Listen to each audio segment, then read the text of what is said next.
Bonjour Audrey Garino. Bonjour Didier Gesualdi. Bonjour, merci d'être avec nous pour évoquer malheureusement ces 2 morts encore à Marseille. On peut encore mourir de froid à Marseille et dans le département en 2025. On peut mourir de froid en France parce qu'on vit à la rue. Oui, c'est une réalité que nous déplorons, que nous contestons, contre laquelle nous nous battons. Mais c'est malheureusement une réalité encore aujourd'hui. Alors on voit que les conditions étaient un peu meilleures cette nuit. Pour autant, vous avez été avec une réaction assez rapide hier. Expliquez-nous un gymnase. Comment s'est passée la nuit pour ce gymnase à la Salle Vallier qui a été ouvert ? Écoutez, pour autant que je sache, la nuit s'est bien passée. Il y avait une vingtaine de personnes lorsque je me suis rendu moi hier soir. Ce gymnase, il a été ouvert à l'initiative de la ville de Marseille, vous l'avez dit, en coordination avec les services de l'État qui, je le rappelle, sont les seuls compétents en la matière. Il faut savoir que Marseille n'a jamais de température qui permette de déclencher les plans grand froid. Donc ce sont toujours des actions volontaristes de la ville d'ouvrir ce type d'équipement. Mais effectivement, face à la situation, cela faisait 3 jours que nous interpellions les services de l'État. Des capacités d'hébergement d'urgence ont été augmentées ces derniers jours, mais toutefois cela n'était pas suffisant.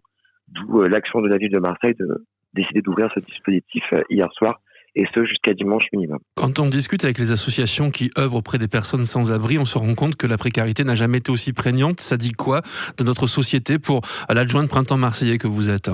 Ça dit qu'effectivement, il y a une crise sociale qui est très lourde, on le sait, on l'a dit, elle se percute ici, y compris dans une ville où la pauvreté et les inégalités sont déjà très fortes, et ça dit surtout que c'est au pouvoir public d'y faire face.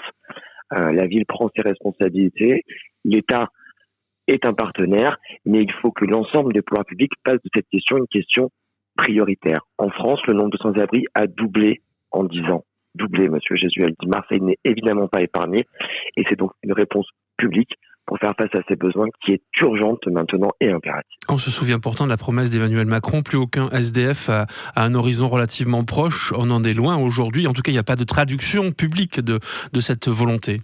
Non, parce que pour qu'il n'y ait pas d'SDF, il faut des politiques publiques pour y faire face, pas simplement des places d'hébergement d'urgence. C'est comment est-ce qu'on accompagne socialement, comment est-ce qu'on permet l'accès aux soins, comment est-ce qu'on permet l'accès à l'emploi. Tout ça, aujourd'hui, évidemment, on voit bien lorsqu'il y a des restrictions budgétaires aussi fortes que ce sont ces politiques qui en pâtissent. Aujourd'hui, il faut faire des choix. Lorsqu'on est dans un contexte de crise budgétaire, crise économique, on doit prioriser là où va l'argent public. Quand on voit justement les coupes sombres qui risquent d'avoir lieu dans le budget des collectivités locales, on comprend mieux la colère des maires. Bien sûr, ils font vivre la République et ses institutions dans le dernier kilomètre. Et ils font vivre la solidarité dans le dernier kilomètre. Vous savez, je le dis souvent, une ville n'a pas de compétences. Si elle ne veut rien faire, elle ne fait rien. Pour autant, nous, on est au contact de nos concitoyens tous les jours. Donc, on voit bien la réalité, on voit bien la précarité qui s'abat sur eux, on voit bien la grande exclusion qui augmente dans nos villes. Donc, il faut bien prendre nos responsabilités, et le maire de Marseille l'a fait.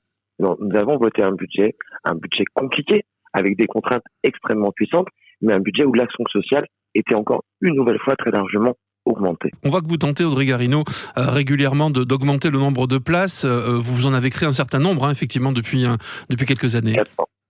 400. Nous en avons créé 400 et nous travaillons encore à l'ouverture de nouvelles places, mais ça ne suffira pas. L'engagement de la ville est important, il est très conséquent, il est très lourd, mais ça ne suffira pas. C'est pour ça que j'appelle véritablement à ce que l'ensemble des pouvoirs publics font ensemble pour faire face à cette situation. L'engagement seul de la ville de Marseille, même avec le meilleur engagement, la meilleure volonté du monde, même en augmentant les budgets d'encore 3 millions d'euros comme nous l'avons fait cette année, ne suffira pas. Ce drame qu'on vient de vivre rappelle malheureusement, douloureusement, que dans une semaine, c'est la nuit de la solidarité. C'est le moment où vous allez au contact des personnes sans abri pour recenser leur nombre et puis également leurs besoins. Donc vous avez peut-être un appel à lancer aux bénévoles notamment ? Oui, bien sûr. Vous le savez, cette opération, maintenant, parce qu'on organise pour la 4e année consécutive, c'est une opération qui ne s'organise et qui ne se réussit que grâce à l'engagement des Marseillaises et des Marseillais qui peuvent s'inscrire sur le site de la ville de Marseille. Je crois qu'il reste encore quelques places, pas beaucoup, mais je crois qu'il en reste encore. La nuit de la solidarité, c'est une opération de recensement, vous l'avez dit, et au regard de la situation que nous vivons et du drame que nous venons de vivre, c'est une opération qui est d'autant plus importante. L'année dernière, nous avons rencontré 442 personnes qui dormaient à la rue ce soir-là. C'était une augmentation, monsieur Gesualdi, de 29% par rapport à l'année précédente. Ces chiffres, on les vit au quotidien, on a besoin d'objectiver ces besoins pour faire face, justement. Ce sont des chiffres minimums, jamais exhaustifs, toujours à minima, mais c'est aujourd'hui une base de travail importante pour nous permettre effectivement d'essayer de créer des politiques publiques qui fassent reculer la grande exclusion en autisme. Ce sera le 23 janvier, la nuit de la solidarité à Marseille. Vous pouvez compter évidemment sur Maritima pour vous aider dans cette opération. Merci beaucoup Audrey Garino, adjointe aux solidarités à la ville de Marseille, d'avoir été notre invitée sur Maritima. Et bonne journée. Merci à vous.